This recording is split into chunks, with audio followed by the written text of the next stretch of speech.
মিশর ভাই, একটা জিনিস আমি শুরুতে যেটা বলতে চাচ্ছি, আপনি নিজেও তো বিএনপি রাজনীতির সাথে জড়িত।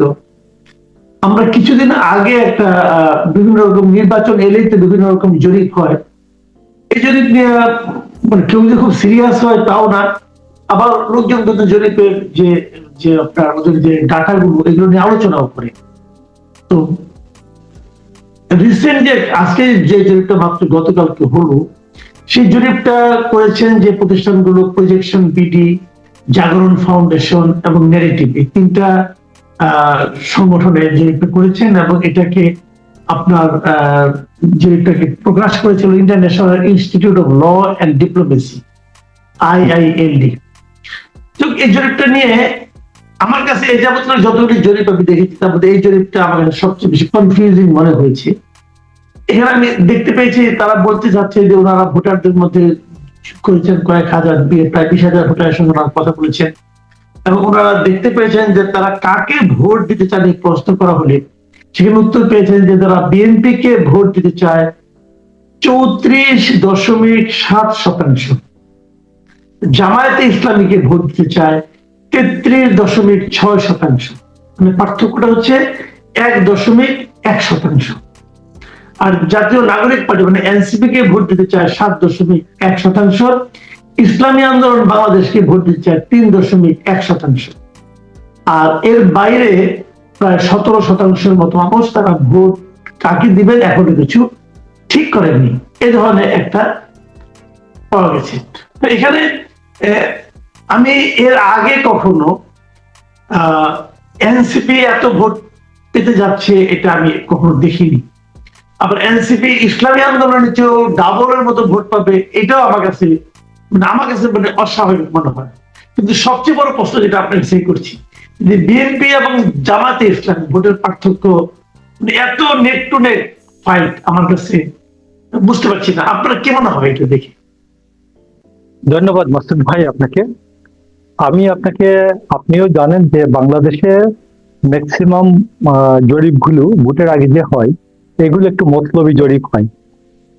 এই মতলবি জরিপ এর পেছনে অনেকগুলো উদ্দেশ্য থাকে। একবার ডেমোক্রেটিক ইন্টারন্যাশনাল আপনি দেখবেন বলে দিল যে বাংলাদেশে 1.25 কোটি ভুয়া ভোটার আছে। আপনার মনে আছে নিশ্চয়ই কথাটা।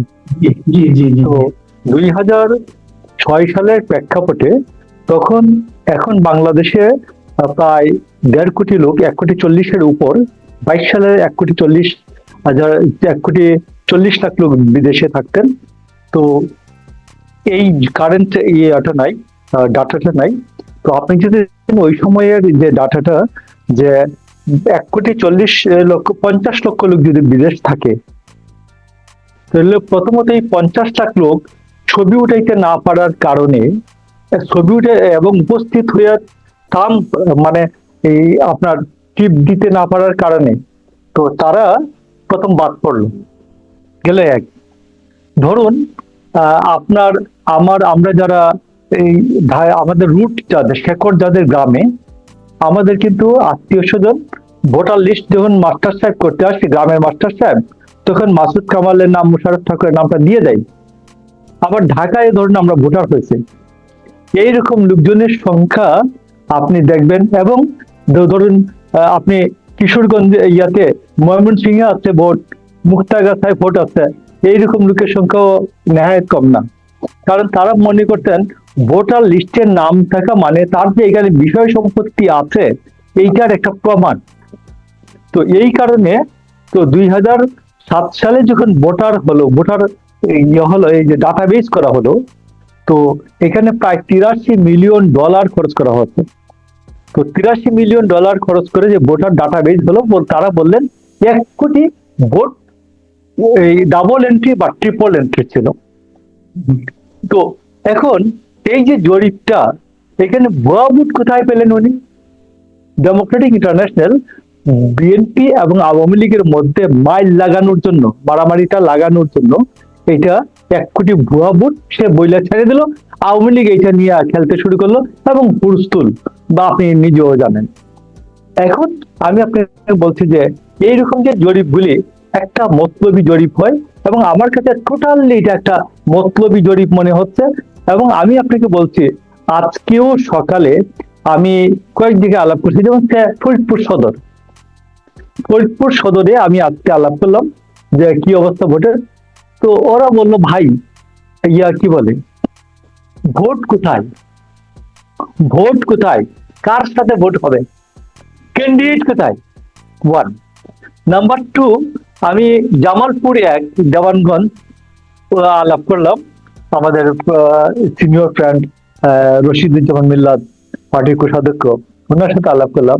তো উনি বললো যে ঠাকুর ভাই, আমি করছি, জামাতে ইসলামের যারা ভোটার একেবারেই চিহ্নিত, এই জায়গাতেও আমি ওই যে নাম, ছবি এবং করছি, এই যে কি বলে ভোটার নাম্বার, এটা আরেকটা নতুন নাম্বার ভোটার নাম্বার, এইটা দিয়ে একটা ছোট কার্ড বানাচ্ছি, এই যে ন্যাশনাল আইডি কার্ডের মতো, এক পেজে 180 গ্রাম বোর্ডের মধ্যে এইটা দিয়া দিচ্ছি সবাইকে, যাতে টার্ন ওভারটা বেশি হয়।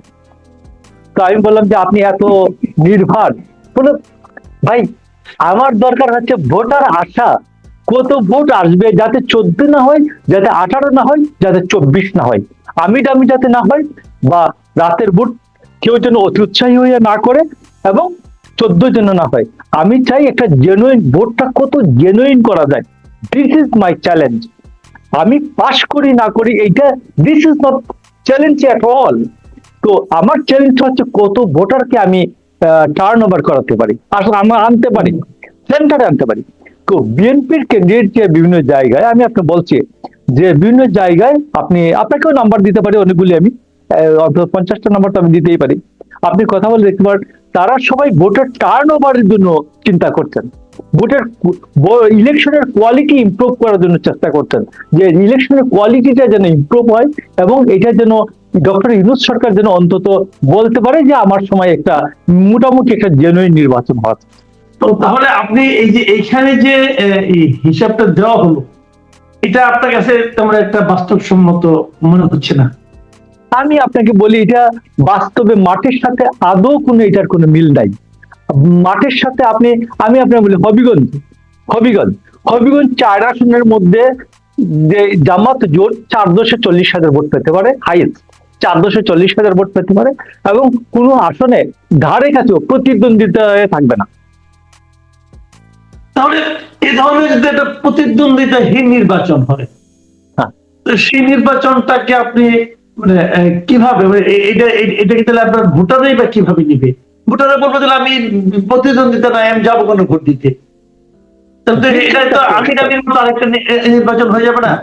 দিস ইজ দ্য কোয়েশ্চন, যে ওইখানে প্রতিদ্বন্দ্বিতা করার জন্য যেটা আমরা যেটা হাক ডাক দেখি এই ফোনের মধ্যে, ফেসবুকে যে হাক ডাক দেখি, এই হাক ডাকটা আমি বেসিক্যালি আমাদের পার্টির চেয়ারম্যান তারেক রহমান, তিনি চাচ্ছেন যে একটা প্রতিদ্বন্দ্বিতামূলক নির্বাচন হোক, একটা বিশাল পার্টিসিপেটরি নির্বাচনটা কত পার্টিসিপেটরি করা যায় এইটা। কিন্তু অন্যান্যরা শুধু দেখবেন আপনি 12 মিনিটের আপনার বা আধা ঘন্টা বক্তৃতা করছেন কোথাও। আমাদের যে জাতীয় কবিতা পরিষদের সাথে তারেক রহমান সাহেব, আমাদের পার্টির চেয়ারম্যান, উনি বক্তৃতা করছেন প্রায় অনেকক্ষণ। তো সেই ক্ষেত্রে ওনার একটা 30 সেকেন্ডের বক্তব্য কেটে তারা বললো যে মৌলবাদের অভয়ারণ্য যেন না হয় বাংলাদেশ, এটা দেখবেন। তো এই নিয়ে এটা চালালো 3 দিন।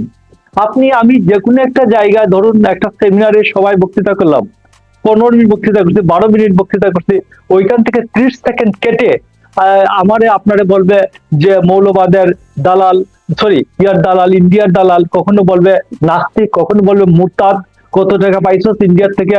এইসব যে কীর্তিকাণ্ডটা, এটা আওয়ামী লীগ আমলে কিন্তু এরকমটা ছিল না। আমি আপনাকে বলি, গত 10 বছরে 15 সাল থেকে আমি টক শো করি, তো এবং খুব সিরিয়াসলি করি হচ্ছে করোনার সময় থেকে। তো সেই সময়ে কখনোই কোনোদিন আমার ফোনের ইনবক্সে কোনোদিন গালিগালাজ করে নাই, যে গেডি সিরা ফেলামো, এই করে ফেলামো। তো এই সব খান দৈত্য নরশিকারিনী পুলা, এইরকম গালি আমাকে ইনবক্সে কোনোদিন দেয় নাই। তো এখন এটা চলছে, এবং আমার কাছে খুব অ্যালার্মিংটা বিষয়টা হচ্ছে যে এই লোকগুলি একসময় মজলুম ছিল, আমরা তাদেরকে, আমি নিজে আহ, পল্টনের ঠিকানা টাওয়ার আছে একটা, এইখান থেকে পুলিশ ধাওয়া করে একজন জামাতের কর্মীকে ছাদে নিয়ে গেছে। ছাদ থেকে তাকে ওইখানের বাড়ির যারা মালিক আছেন তারা বলছেন, আমার ফ্রেন্ড থাকতেন একজন, তারা বলছে যে পুলিশ ধাওয়াইয়ে গেল উপরে, ছাদের উপরে, এবং একটা আওয়াজ হলো কিছুক্ষণ পরে। পুলিশ বলল ওই লোকটা 12 তলার উপর থেকে পুলিশের ভয়ে লাফ দিয়ে পড়ে মরে গেছে। আপনি এটা বিশ্বাস করেন কিনা? আমি যে বহুবার বলছি, বহু টেলিভিশনে, যে জামাত ইসলামের উপর এইরকম একটা নারকীয় হত্যাকাণ্ড পল্টনে, আমার বাসা পল্টনে ছিল যেহেতু, তো পল্টনে এটা হয়েছে ঠিকানা টাওয়ার থেকে। কিন্তু জামাতের একজনও, এই যে তাদের কর্মী যে পল্টন, পুরানা পল্টন ঠিকানা টাওয়ার থেকে পুলিশ ধাক্কা দিয়ে ফেলে মেরে ফেলছে, জামাতের কোন নেতাকে কোথাও আমি অনলাইন, অফলাইন অথবা টেলিভিশনে তো নাই, একটা ফেসবুকে বিবৃতিও দিতে দেখি নাই যে আমাদের অমুক কর্মীটাকে মেরে ফেলছে পুলিশ। বাট আমরা তখন তাদের পক্ষে কথা বলেছে। তো আজকে তারা যখন আমাদেরকে মেলাইন করে, আমাদেরকে শেমিং করে, আমাদেরকে বুলিং করে, ভাই রিয়েলি কষ্ট লাগে। আমি না হয় বুঝি যে ঠিক আছে, it is all right, politics এটা হলো। আমার বউ বাচ্চা স্ত্রী সন্তান তারা তো মনে করে যে রিয়েলি একটা প্রবলেম, কান্নাকাটি করে করে। তো এইটা আমি মনে করি যে বাংলাদেশের পলিটিক্স একটা নিউ ফেনোমেনা, দেশের নিউ ফেনোমেনা। এই ফেনোমেনাটা বন্ধ হওয়া উচিত এবং সবার জন্যই উচিত, কারণ দিন তো একভাবে যাবে না, এই দিন নিয়ে যাবে সেই দিনেরও কাছে। তো সেই দিনের জন্য তো প্রস্তুত থাকতে হবে সবাইকে। তার আপনি বলতে যাচ্ছেন এই যে হাইপ গুলো উঠেছে এটা বেসিক্যালি সোশ্যাল মিডিয়ার জন্য এরকম হচ্ছে, সোশ্যাল মিডিয়া এগুলোকে একবারে একবার সোশ্যাল মিডিয়ার কাজ কারবার, এটা বাস্তবে ফিল্ডের সাথে কোন যোগাযোগই নাই এটা। আচ্ছা, কিন্তু আরেকটা কথা, যদি নাই থাকে তাহলে আমরা যে আপনার এই বিভিন্ন বিশ্ববিদ্যালয়ে গেলে এগুলিতে কমপক্ষে 5টা বিশ্ববিদ্যালয়ে আমরা দেখলাম যে জামাতের যে একচেটিয়া বিজয়, এটাকে তাহলে আপনি কিভাবে এক্সপ্লেইন করবেন? আমি আপনাকে, মাসুদ ভাই, আমি আপনি তো আমাদের সমসাময়িক ইউনিভার্সিটিতে আপনারা দেখেছেন পুরো 80-র দশক। তো 80-র দশকের পুরো সময়টাতেই আমরা যখন ছাত্র সংগঠন করছি তখন একভাবে ছিল। তারপরে ছাত্র সংগঠনগুলি বিবর্তিত হয় এবং গত 15 বছর বিএনপি যে আওয়ামী লীগের খেলায়, বিএনপির যে স্কুলিং ছিল ছাত্র সংগঠনের স্কুলিং ছিল, ছাত্রদল প্রতিষ্ঠার ঐতিহাসিক পটভূমি, সমসাময়িক ছাত্রদল, তারপর ছাত্রদল যদি ওই সময় প্রতিষ্ঠিত না হতো তাইলে কি ছাত্রদলটা ঐতিহাসিক প্রতিষ্ঠিত হতো কিনা, এইরকম কোয়েশ্চেন। তারপর সমসাময়িক রাজনীতি, কারা কারা মারা গেল, এই সব গুলো নিয়ে একটা স্কুলিং হতো 1.5-2 ঘন্টা। তো এটা একবারই অ্যাবসেন্ট হয়ে গেল। আমাদের ছেলেমেয়েরা বিশ্ববিদ্যালয়ে কেউ রাজনীতি করতে পারলো না, আমাদের তো কেউ গুপ্ত রাজনীতি করে নাই। আওয়ামী লীগের একেবারেই ইয়ার নিচে, আঁচলের নিচে থেকে জয় বাংলা স্লোগান দিয়ে, নৌকা স্লোগান দিয়ে তো বিএনপির ছাত্র সংগঠনের কেউ স্লোগান রাজনীতি করে নাই। তো আপনি দেখবেন এরপরে আরো একটা বিষয় হচ্ছে যে 5ই আগস্টের পরে আপনি দেখবেন যে জাতীয়তাবাদী ছাত্রদল জসিমউদ্দিন হলে, সূর্য সেন হলে যখন পোস্টার লাগাইতে গেছে বিএনপির, তখন তাদের পোস্টার ছিঁড়ে ফেলে তারা পাড়িয়েছে ছাত্রদলের কর্মীদের সামনে। তারপর তারা মক করে বলেছে বিশ্ববিদ্যালয়ে লেজুর ভিত্তিক রাজনীতি চলবে না। আচ্ছা, এখন এই ইলেকশনটা যদি না হতো, ডাকসু নির্বাচনটা যদি না হতো, তাইলে এখনো ছাত্রদল ওইখানে মিছিল করতে পারতো না, ওইখানে পোস্টার লাগাতে পারতো না, বলতো যে লেজুর ভিত্তিক রাজনীতি করতে পারবো না। তো ডাকসুর মাধ্যমে এরা যে গুপ্ত সংগঠন ছিল এটা তো অন্তত বের হয়ে এলো যে বাবা তুমি লেজুর ভিত্তি, তুমি জামাত ইসলামের, জামাতের শিবির, জামাতের তুমি লেজুর। তো এখন সেইটা বলতে পারে না। তো এইটা একটা কজ, একটা দৃশ্যমান কজ আমি বললাম। আরেকটা দৃশ্যমান, দুইটা দৃশ্যমান কজ গেল। আরেকটা দৃশ্যমান কজ যেটা দলের পক্ষ থেকে আমি না বলাটাই ভালো, কারণ এই দৃশ্যমান কজটা বলি। অনেকে প্রচার করেছেন এইভাবে যে বিএনপি হবে সরকারি দল, বিএনপি হবে সরকারি দল, সরকারি দলের ছাত্র সংগঠন যদি ডাকসুতে থাকে তাইলে আবার গেস্ট রুম কালচার, এই রুম কালচার, ওই রুম কালচার, এগুলো সব ফেরত আসবে, তোমরা বিএনপি কে ছাড়া বিএনপির ছাত্র সংগঠন ছাড়া যারে খুশি ভোট দাও। কিছু ছাত্রছাত্রী এই অঙ্কটা গিলেছে। আমি আপনাকে বলছি, আমার আত্মীয় স্বজনের মধ্যে অনেককে জিজ্ঞেস কর, তারা বলছে যে এইরকম যে এই অঙ্কটা দিয়েছে যে ভাই তোমরা যারে খুশি ভোট দাও, যারে খুশি, শুধু বিএনপি কে দিও না। কেন বিএনপি কে দিও না? বিএনপি গভর্নমেন্টে আসবে, আমাদেরকে ধরে থাপড়াইব। ডাকসু যদি থাকে বিএনপির, তাইলে অন্তত বিএনপির গভর্নমেন্টের এগেনস্টে যদি দল থাকে, এই বিরোধী দল থাকে ডাকসুতে, তাহলে আমরা মিছিল টিছিল বাইর করে বিএনপি কে সাইডে রাখতে পারবো। তো এই অঙ্কটা ছাত্রদের গিলেছে। আর আপনাদেরকে আরেকটা কথা বলি, যে ছাত্ররা সবসময়, তো আপনি জানেন যে এন্টি এস্টাবলিশমেন্ট। এখন বাংলাদেশে পৃথিবীতে একটা মাত্র সরকার আছে যার কার্যক্রম আছে কিন্তু তার দায় নাই। কোন ঘটনা, খারাপ ঘটনা ঘটলে সেইখানে অন্যের উপর দায় চাপানো হয়। আপনি রাজনৈতিক দলগুলি দায়ী হয়, সেটা হয় এনসিপি হবে, নতুবা বিএনপি হবে, তো অন্য কোনো দল দায়ী হবে। বাট সরকারের দিকে কেউ অঙ্গুলি নির্দেশ করে না। এই যে অঙ্গুলি নির্দেশ না করার কারণে এই সরকারের যে এই ঘটনাটা, এটা দেখা গেল যে বিশ্ববিদ্যালয়ে কোনো কাণ্ড, আপনার লালচাঁদ হত্যাকাণ্ড, মিটফোর্ডেরটা, যে মারছে সে বিএনপি, যে মরছে সে বিএনপি। মাঝখানে তারেক রহমান সম্বন্ধে কি অশ্রাব্য অশ্রাব্য স্লোগান দেওয়া হলো, মিছিল করা হলো।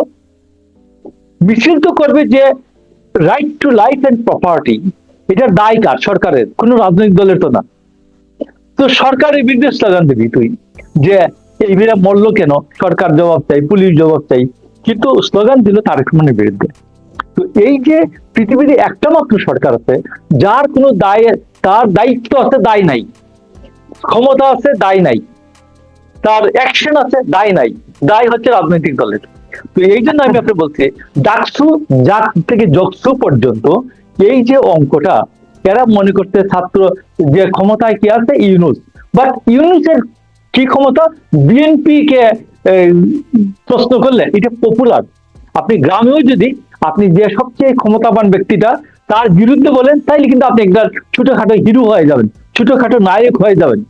তো সবাই তো আমাদের ছাত্র জীবনে আপনি মনে করে দেখুন, আমরা এরশাদের বিরুদ্ধে স্লোগান দিচ্ছি, কিছু বুঝে দিচ্ছি, কিছু না বুঝে দিচ্ছি। মসজিদ খান শিক্ষানীতিটা খারাপ না, আমি পরে দেখছি খুব ভালো করে।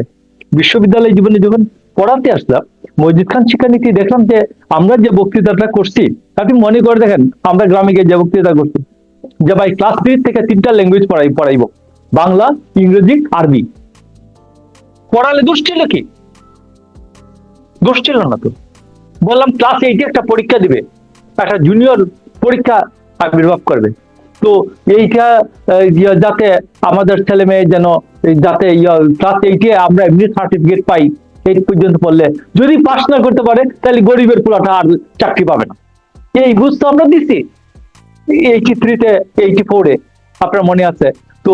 এখন আমি আপনি বলছি, ছাত্ররা যে ছাত্ররা এমন একটা সিলেক্টিভ জনগোষ্ঠী, একটা নির্বাচিত জনগোষ্ঠী যে তারা ক্ষমতাসীন বা ক্ষমতাবান মানুষকে প্রশ্ন করতে, ক্ষমতাবান মানুষের বিরুদ্ধে বলতে এটা অনেকটা পছন্দ করে। বাট বাংলাদেশের টোটাল জনগোষ্ঠীর যে বিষয়টা আছে, টোটাল জনগোষ্ঠীর বিষয়টা এইরকম না। জি, আমি আপনাকে শেষ প্রশ্নটা করতে যাচ্ছি, এখন আমরা অনুষ্ঠানের শেষ পর্যায়ে চলে এসেছি, আপনি সংক্ষেপে বলতে পারেন। সেটা হলো যে আমরা দেখছি যে হঠাৎ করে, মানে মাঝখানে অনেক দিন নিরবতার পর হঠাৎ করে এখন আবার গণভোটের ইস্যুটা বেশ আলোচনায় আসছে। এবং গণভোটটা তো নির্বাচনের একই দিন হবে, এবং কি কি প্রশ্ন হবে। প্রথমে দেখলাম সরকারের পক্ষ থেকে বলা হলো যে এইগুলি দিলে যদি আপনি ভোট দেন তাহলে সবগুলি পাবেন, আবার যদি না ভোট দেন তাহলে একটাও পাবেন, এরকম প্যাকেজ আকারে এটাকে উপস্থাপন করা হলো। কিন্তু গত দুদিন ধরে দেখছি যে গণভোটে ভোট দেওয়ার জন্য সরকারি পর্যায়ে এক ধরনের প্রচারণা চালানো হচ্ছে। পলিটিক্যাল পার্টিগুলির মাধ্যমে বলা হচ্ছে, পলিটিক্যাল পার্টিগুলিকে জিজ্ঞাসা করা হচ্ছে আপনারা ভোট চান না ভোট চান। পলিটিক্যাল পার্টিগুলিও বলছে সবাই আমরা ভোট চাই, সরকারও বলছে ভোট চাই। সবাই যদি ভোট চায় তাহলে ভোটের দরকারটা কি? আপনার তাহলে মানুষের নিজস্ব চিন্তা ভাবনার উপর আপনার সেই আস্থাটা নাই কেন? আমি আপনাকে বলি, 270 জন আমাদের এনসিপি 270 জন তারা অ্যাম্বাসেডর দিয়েছে in favour of July Charter. তো আমার কথা হচ্ছে, যারা জুলাই চার্টার টিল টুডে তারা সই করলো না, এখনো পর্যন্ত সই করে নাই, তারা বলে যে আমার ক্যান্ডিডেট 30 জন আর 270 জন অ্যাম্বাসেডর। আপনি বগুড়ায় জাতীয় পার্টির যে কার্যালয়, সেই কার্যালয়কে তারা দখল করে ওইখানে হা বুটে ইয়েতে চিহ্ন ভোট দিন লাগাইয়া হা বুটের অ্যাম্বাসেডারের অফিস বানাচ্ছে। তো এখন আমার হিসাবটা হলো যে তুমি জুলাই চার্টার সাপোর্ট ঠিক সই করলো না এখন পর্যন্ত, তো তুমি হাবুটের জুলাই চার্টারের পক্ষে তোমার বক্তব্যটা কি? ওয়ান। নাম্বার টু হচ্ছে, আমি আপনাকে কয়েকটা কথা, ছোট ছোট কথা কয়েকটা জিজ্ঞেস করি, খুব ছোট করে। একটা হলো, ভাই, ইয়াবা বদি, লক্ষ্মীপুরের পাপুল এবং পাপুলের স্ত্রী যারা বিদেশে জেল খাচ্ছে, এরা পার্লামেন্টে আসতে পারবে না এমন কোনো কথা আলোচনা হয়েছে এখন পর্যন্ত? এই যে 9 মার্চ যে সংস্কার প্রস্তাব হলো, 9 মার্চ সংস্কারের কোনো আলোচনা নাই। আপনি দেখবেন 9 মার্চ সংস্কারে কোনো আলোচনা নাই যে আমাদের লেজিসলেচারের মানে আইনসভা মানে সংসদের কার্যক্রমটা কি হবে, duty of charter of duty, এটা নিয়ে কোনো আলোচনা হলো না। তারা কি ব্রিজ কালভার্ট করবেন, টিআর কাবিটা রিলিফের গম বাঁটবেন, নাকি তারা আইন প্রণয়নের এবং দেশের পলিসি নির্ধারণ করবেন? আমি আজকে একটা সেমিনার ছিলাম, সেখানে আমি বললাম যে আমেরিকান যে সিনেট আছে বা আমাদের যে পার্লামেন্টারি কমিটি আছে, এই যে পার্লামেন্টারি কমিটি, এই মন্ত্রণালয়ের নির্দিষ্ট কমিটি যদি, স্বরাষ্ট্র মন্ত্রণালয় বিষয়ক কমিটি যদি একটা পাবলিক হিয়ারিং করে, 4-5টা টেলিভিশনের ক্যামেরা থাকে বা বিটিভি থাকে, বিটিভির চ্যানেল আছে 2-3টা, তো সেইখানে যদি তার পূর্বাপর হিস্ট্রি আলোচনা হয়, তার এডুকেশন কি, তার সফলতা কি, তার বিফলতা কি, তিনি কোথায় কি মার্ডার করতেন না করতেন, এইগুলো যদি আলোচনা হয়, একাধারে আলোচনা হয়, তাইলে তারপরে যদি আইজিপি সিলেকশন হয়, আইজিপি নিয়োগ হয়, তাইলে এইটা নিয়েও তো কোনো আলোচনা হলো না। পার্লামেন্টারি কমিটিগুলির কি ডিউটি কি হবে? তো আজকে আমি বলছি যে অরিজিনালি সংস্কার যেগুলি হওয়ার কথা ছিল, যে জায়গায় হাত দেওয়ার কথা ছিল, সেইগুলো কোনো আলোচনাই হয় নাই। আলোচনাটা হয়েছে কি শুনবেন, আলোচনাটা হয়েছে বাবুই চাংরারে গাছে তো উঠিয়া দুইখান জলপাই পারিয়া দে, হামাক দুইটা দেরে চাংরা বাপুই দুইটা নেই। আলোচনাটা হচ্ছে যে আমার এনসিপি কে তুমি কয়েকটা দাও আর তুমি বাকিটা দাও। কথাটা বুঝছেন আপনি? এই জন্য আমি আপনাকে বলি, এই সংস্কার এর পক্ষে কি বিপক্ষে কি। আমি আপনাকে বলি, এই সংস্কার না দিয়ে বরঞ্চ তারা বলতে পারতো যে এই ডক্টর ইউনূস যে এতদিন ক্ষমতায় ছিলেন, সেটা কি আপনারা সাপোর্ট করেন কিনা, ওনাকে ইন্ডেমনিটি দেন কিনা, that can B a question. এটা বরঞ্চ ভালো হইতো। অথবা ডক্টর ইউনূস আরো ক্ষমতায় থাকতে চান 5 বছর, এটাকে আপনারা সাপোর্ট করেন কিনা, এটা নিয়ে একটা হইতো। কিন্তু গণভোট হইলে ভালো হইতো। কিন্তু আমি আপনাকে বলছি, এই গণভোটে যদি আজকে না পাশ করে, তাইলে কি আমার 1400 লোক মারা গেছে ভুল হয়ে যাবে? না, ভুল হয়ে যাবে। এটা মিথ্যা প্রতিপন্ন হবে। কয়েক হাজার লোক পঙ্গু হয়ে গেছে, এটা কি মিথ্যা প্রতিপন্ন হয়ে যাবে? নো। তো সেই ক্ষেত্রে আপনি বরঞ্চ বলুন যে আমরা সবাই যেহেতু জুলাই চার্টার সাপোর্ট করি, জুলাই চার্টারের জন্য কোনো ভোট দরকার নাই। জুলাই চার্টার এমনি অমর। জুলাই চার্টার আমাদের অতীতকে স্মরণ করিয়ে দিবে বারবার, আর আমাদের ভবিষ্যতে আমাদের পথ নির্দেশ করবে যে কেউ যদি স্বৈরাচার হও তাহলে এই পরিণত হয় এই জুলাই চার্টার। এইটা হলো প্রমাণ। এই জন্য আমি মনে করি যে জুলাই চার্টার একটা অপ্রয়োজনীয় আনুষ্ঠানিকতা, এই হাবুট নাবুট, এটা অপ্রয়োজনীয় আনুষ্ঠানিকতা। আমরা সবাই মানি, সবাইকে মাথায় উপরে রাখি, বরঞ্চ এটাকে গণভোটে দিয়ে এটাকে প্রশ্নবিদ্ধ করা হচ্ছে। জি, অনেক ধন্যবাদ জনাব মোশাররফ আহমদ ঠাকুর।